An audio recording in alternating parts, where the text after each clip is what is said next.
Hi, welcome to our channel where we share the most intriguing stories. When a glossy envelope arrived offering a rancher peanuts for his ancestral Wyoming land, it seemed like a bad joke. But buried in that offer was a secret. An entire luxury community had been built on stolen soil, and they just picked a fight with the wrong cowboy. When the letter arrived, I thought it was some kind of marketing joke. It came in a glossy envelope, complete with an embossed seal and return address from Silver Mesa Heights Community Association. That name alone should have tipped me off. Nothing good ever comes from something calling itself an association. Still, I opened it, curious. Inside was a formal letter, signed in an aggressive cursive by a Karen Walsh, president, offering to purchase your agricultural holdings for the purpose of community development, conservation, and recreational expansion. Their generous offer, $150,000 for nearly 600 acres of prime Wyoming pasture land, complete with its own well, creek, and road access. I reread the number 3 times before laughing out loud. My old dog, Red, lying by the stove, perked up like he thought I'd gone crazy. I leaned back in my chair and stared at the ceiling. This wasn't a joke. It was an insult wrapped in legalese. Then came the kicker. The letter threatened that if I didn't engage in constructive dialogue within 10 business days, the HOA would pursue action through the County Board of Development for forced reassignment under community interest clauses. Translation: they were going to try to take my land by force, through the county, over my dead body. I've lived on this ranch since I could walk. My grandfather bought it after World War II when land was cheap and banks were generous to returning soldiers. 35,000 acres of high plains and pine, stretching from the old rail line down to the Shale Ridge, including a chunk of land right in the middle of what is now Silver Mesa Heights. That chunk had once held a mining camp, Lang No. 7 shaft back when coal was king. It had been dormant since the 60s, but the deed was still clean, untouched, ours. I didn't respond to the letter. Instead, I drove into town the next morning and parked in front of the county records office. Cold wind bit through my jacket as I made my way inside, where the clerk, Holly, looked up and smiled. She's known me since I was in Little League. "Haven't seen you in a while, Justin. You okay?" "Yeah," I said, handing her the letter. "But I need to pull the land records on Silver Mesa Heights." Her eyebrows went up. "They trying to sue you?" "Worse. They think they can buy me out.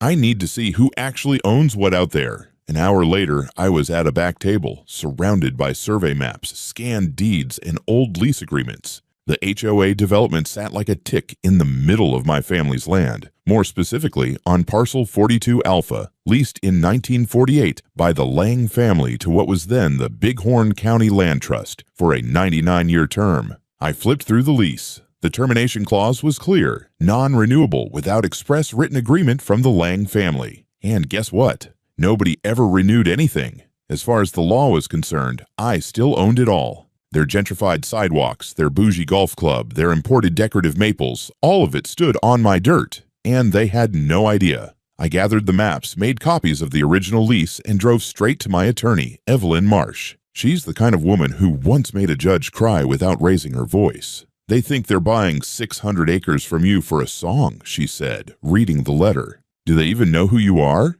"They will soon," I said, sliding over the lease copy. "I want to make it official. Let's notify the county." Evelyn smiled like a timberwolf spotting a crippled elk. "Oh, we're going to do more than that. We're going to remind them who owns the ground they walk on."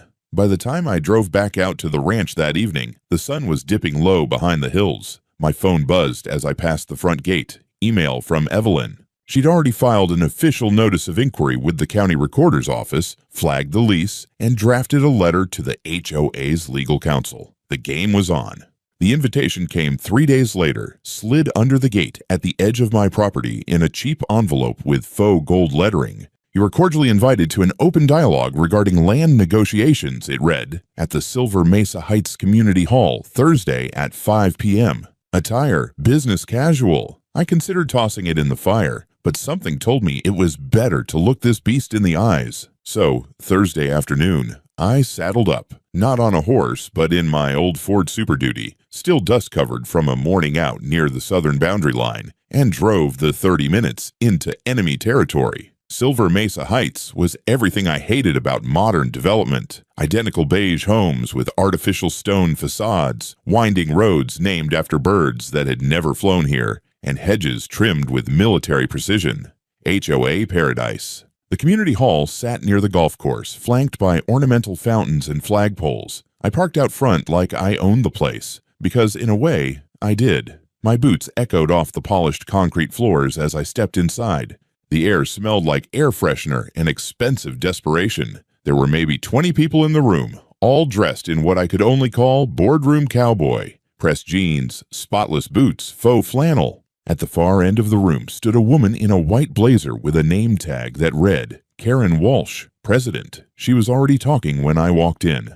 Must keep in mind that certain individuals may attempt to distort facts for personal gain. Our goal is unity, not division. I cleared my throat. You must be talking about me. Heads turned. Karen's smile tightened as I approached. Mr. Lang, she said with mock warmth, thank you for accepting our invitation. Didn't say I accepted. Just came to hear what fantasy world this HOA's operating in. That ruffled her. She gestured toward a table. Shall we sit? There's much to discuss. We sat at opposite ends. Two men flanked her, one in a suit, probably their lawyer, the other an HOA board member with the expression of a man who's never been told no. Karen started. I understand you received our proposal. I hope you realize our offer was made in the spirit of progress and community development. I realize it was a joke, I replied, and that you're squatting on land you don't own. Karen gave a short laugh.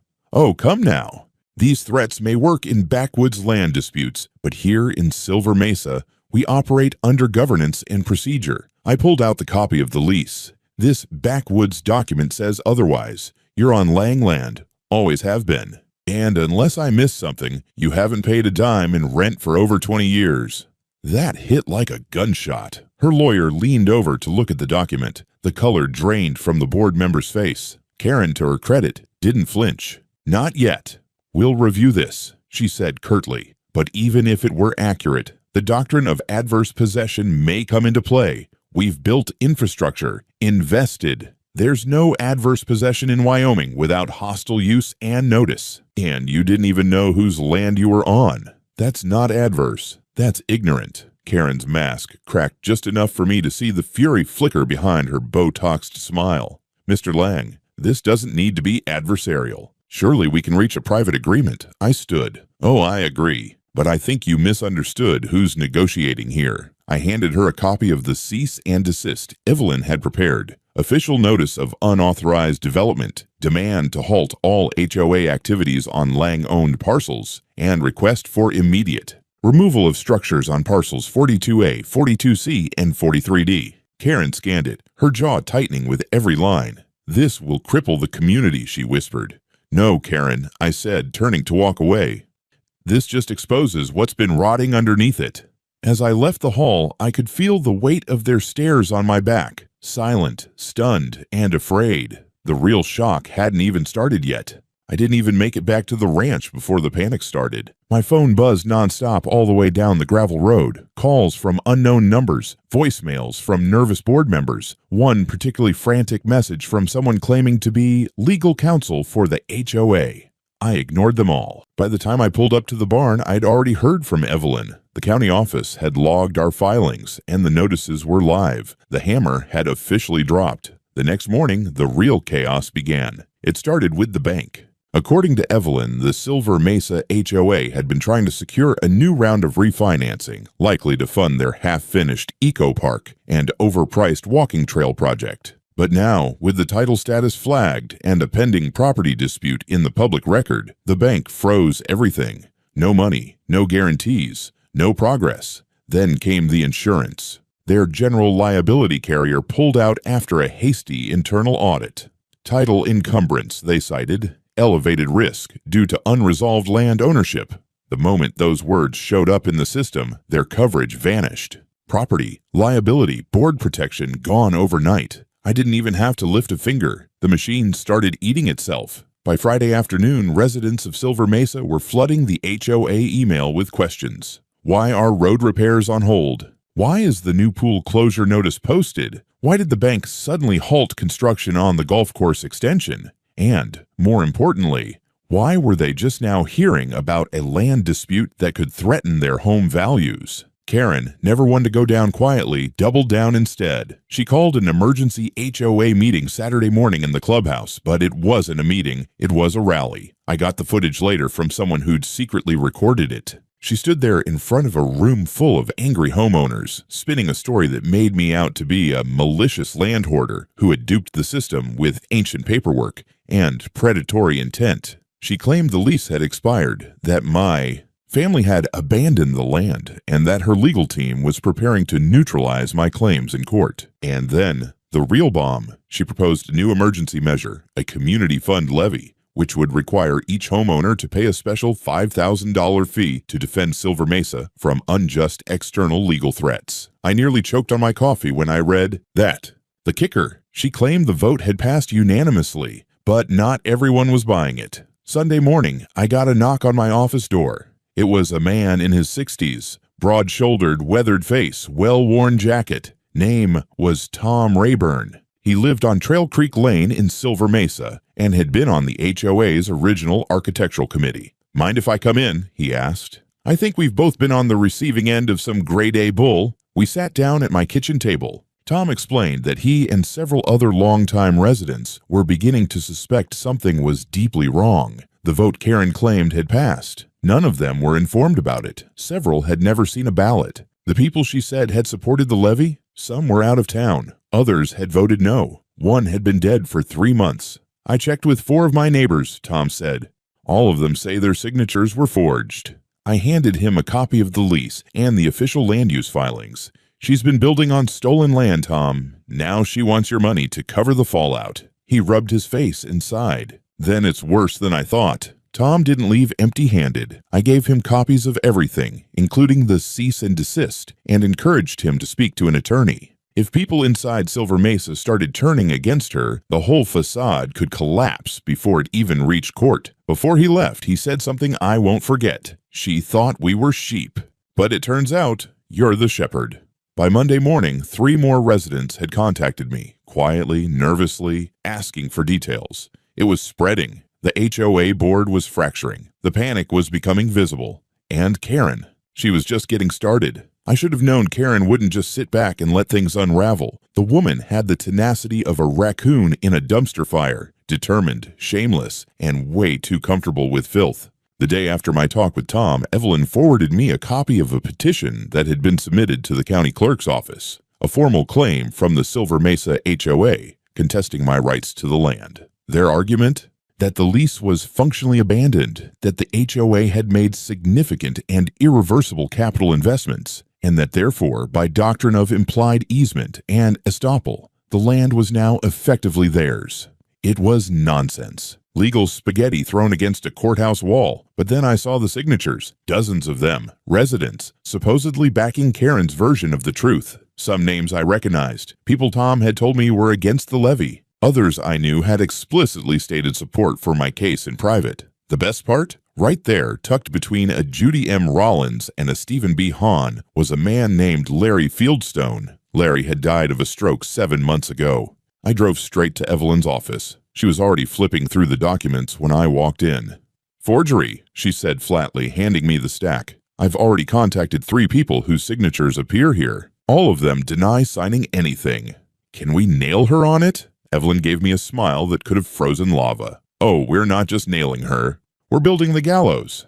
She filed a formal complaint for fraudulent petitioning and signature forgery attached to the broader civil case. But that wasn't all. She also subpoenaed the HOA's internal communications, minutes, and records on the basis of deceptive collection of community funds. That's when we got our next break. One of the newer residents, a tech consultant named Andrea, forwarded Evelyn a private email thread between Karen and the HOA board. In it, Karen referred to me as the cowboy problem and detailed plans to outmaneuver the legal nuisance with sufficient PR and pressure. But the real kicker was a line buried in one of the replies from the HOA's treasurer. "Isn't the lease technically still valid? Should we be doing this without disclosure?"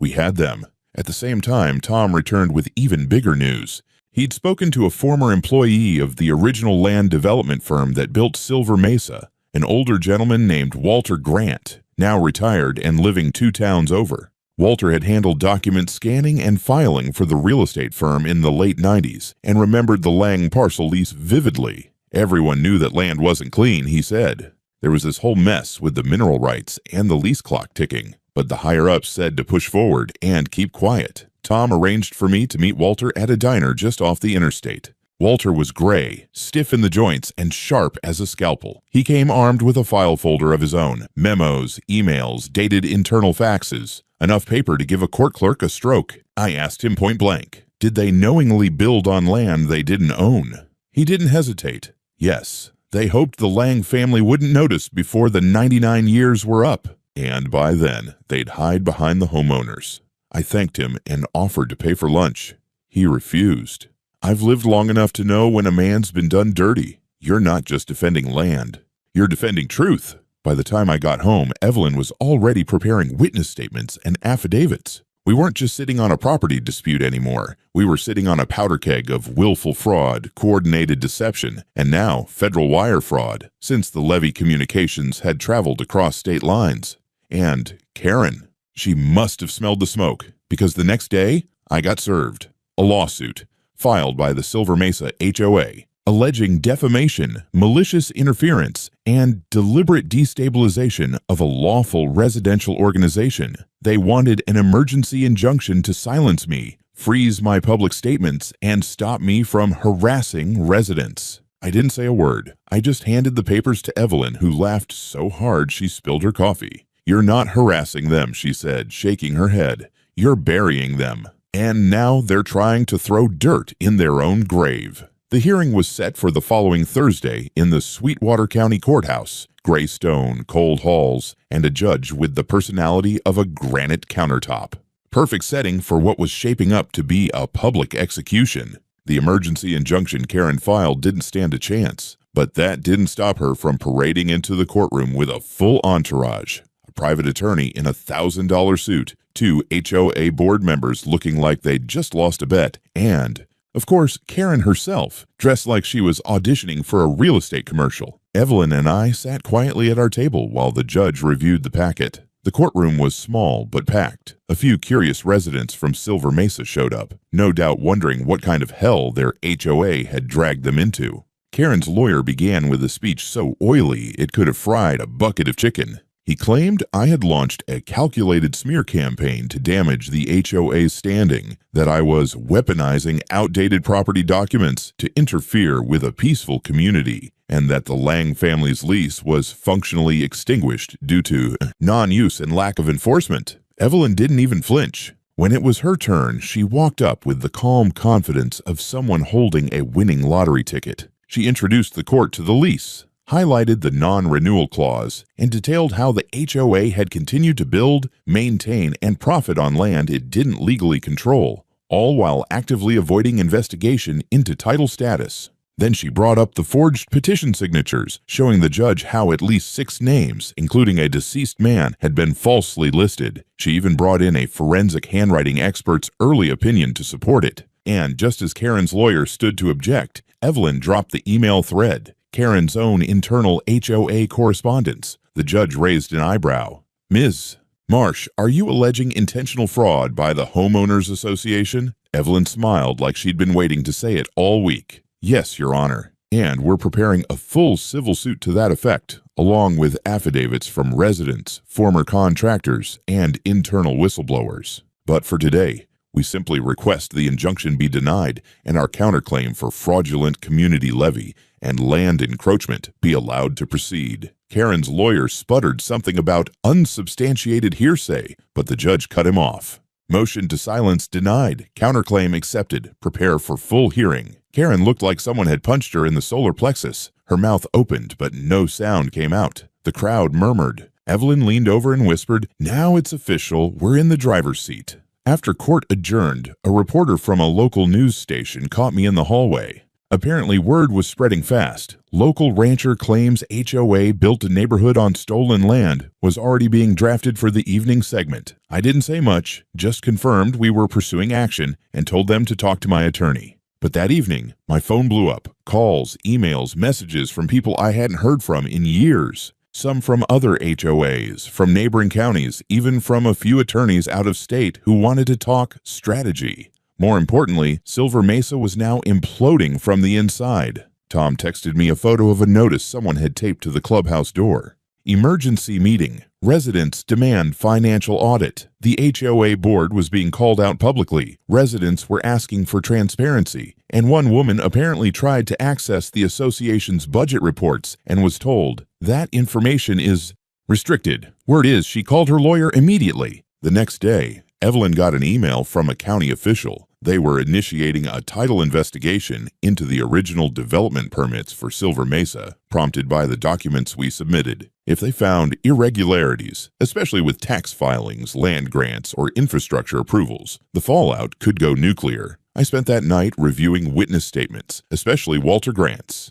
His affidavit read like a confession from a mob bookkeeper. Dates, names, memos, the works. He even provided a scanned fax from 1999 showing that the developer had internally flagged the Lang lease as active but chose not to disclose it during construction financing. And just when I thought things couldn't get better, Evelyn called late that night with one final update. The judge had scheduled the civil trial date, a full hearing, discovery, testimony, everything. And with the counterclaim for unlawful use, fraudulent levy, forged petitioning, and civil trespass, we were looking at a multi-million-dollar judgment. Karen had started a fire with a matchbook of lies. Now she was about to find out what a controlled burn looks like. By the time the county's title investigation kicked into gear, Silver Mesa looked less like a community and more like a slow-motion train wreck.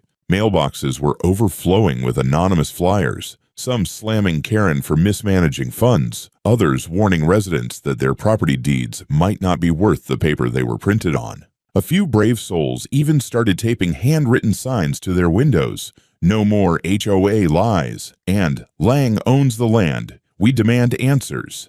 Meanwhile, Evelyn was building our case with surgical precision. Discovery requests went out to the HOA demanding a full accounting of every dollar spent from the community fund, every board meeting transcript, and all communications related to land use. They stalled, of course, claimed documents were missing, or that the HOA's cloud server had been compromised, which made it all the more satisfying when Evelyn got her hands on a backup from an IT vendor the HOA had quietly let go last year. He'd held on to a full archive, emails, spreadsheets, scanned checks. It was a digital paper trail soaked in gasoline. What we found was worse than expected. Karen had been dipping into HOA funds for years. Lavish retreats, executive dinners at luxury resorts, personal vehicle reimbursements for trips that never happened, and even a recurring monthly expense labeled Community Relations Consulting, which turned out to be a shell company registered in her sister-in-law's name.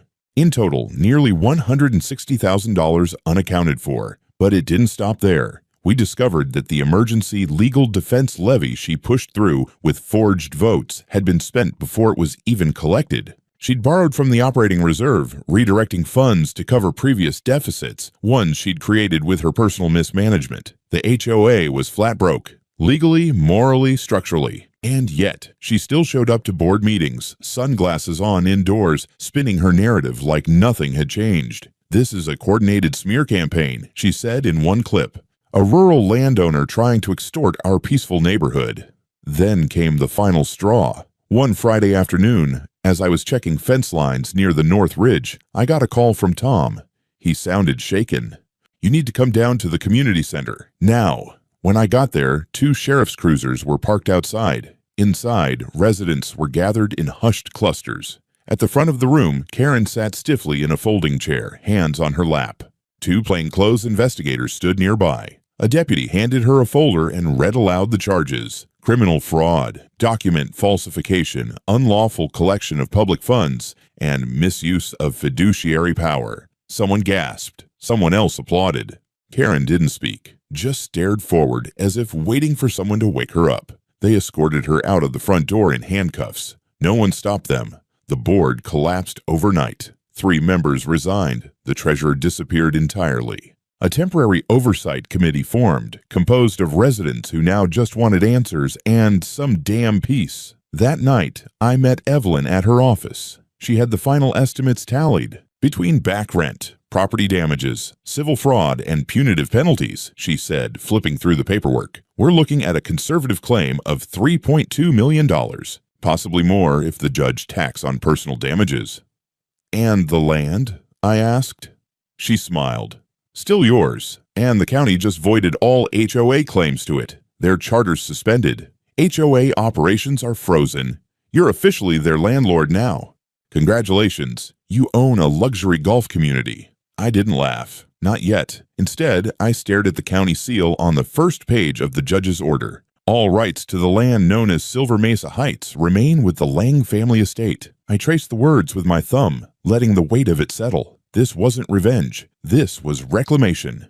The courthouse was packed the morning our trial began, not just with lawyers and reporters, but with dozens of residents from Silver Mesa, some there to support me, others just desperate to know what the hell was going to happen to their homes. I walked in through the side entrance with Evelyn at my side and a steel thermos of black coffee in my hand. I hadn't slept well. Too many years of silence had led to this one moment where everything came boiling to the surface. Karen, on the other hand, was already seated at the defendant's table, pale and rigid, her wrists still bearing the faint pink mark where the cuffs had been days earlier. She had a new lawyer, a federal criminal defense type who looked like he charged by the syllable. Not that it mattered. No spin doctor could undo what was about to unfold. The state opened strong. The prosecutor laid it out in brutal detail, how the HOA, under Karen's leadership, had operated on land they never legally acquired, how they collected funds under false pretenses, forged documents, pressured residents into silence, and then tried to bury the truth when the lease surfaced.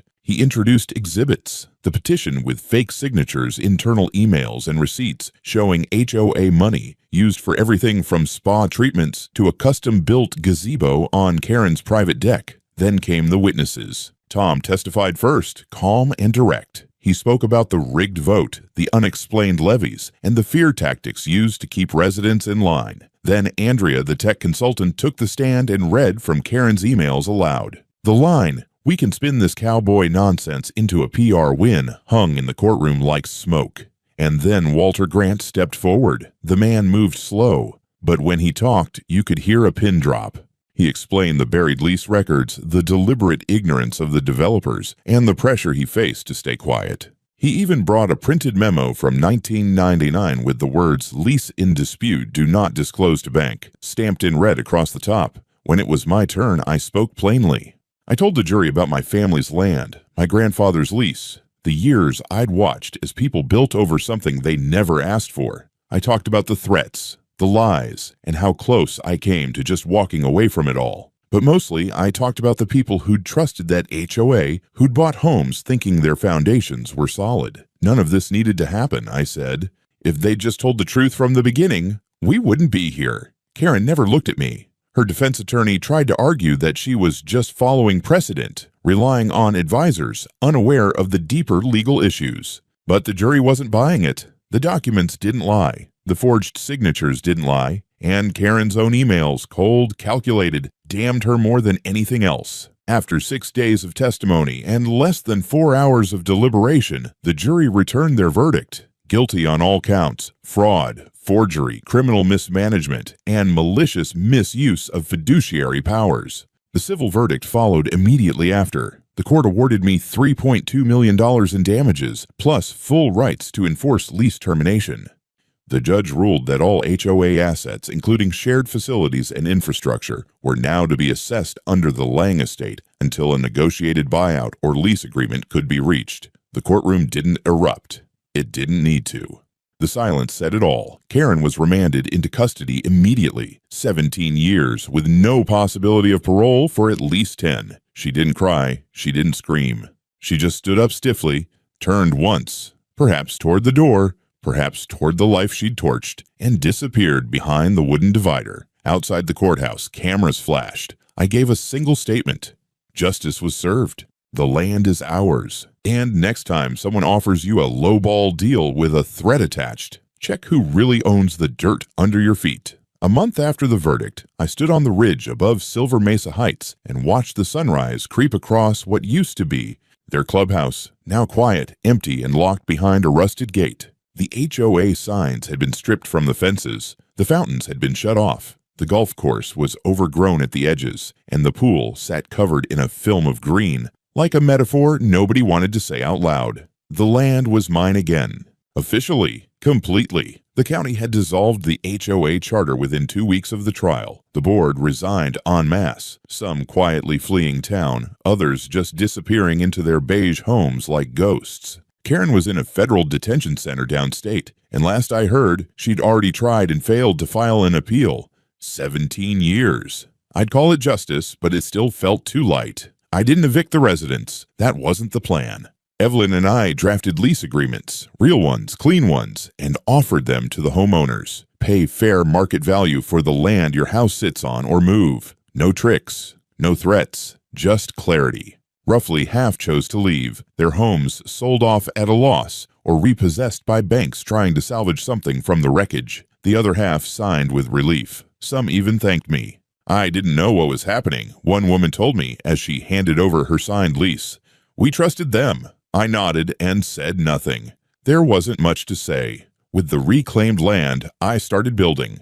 Not more houses, not the plastic kind, but something that would last. On the northern bluff, I laid the foundation for a new community fire station staffed by volunteers from nearby towns. On the south end, we broke ground on a proper equestrian center, stables, a full arena, even training programs for kids. And on the old HOA common ground, where Karen once promised a private eco-park, I opened a public garden. No gate codes, no fees, just soil and sun. The entrance arch bore a new sign. Lang Ranch Commons, no HOA, just land, neighbors, and room to breathe.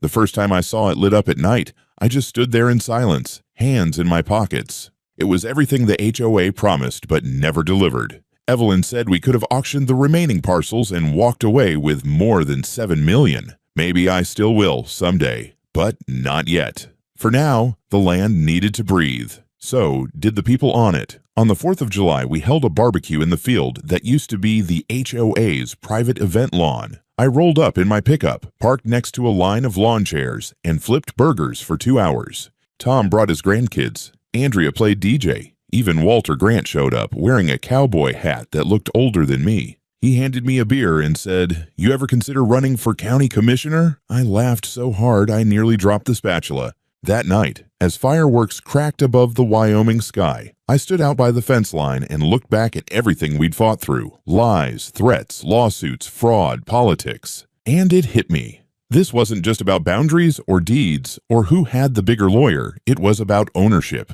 Real ownership. The kind you don't sign for, but earn day by day, by refusing to be pushed, by standing your ground, and by never letting a bully talk you out of what's yours. So yeah, next time some HOA tries to send a cowboy an ultimatum, they'd better check who owns the goddamn mountain first.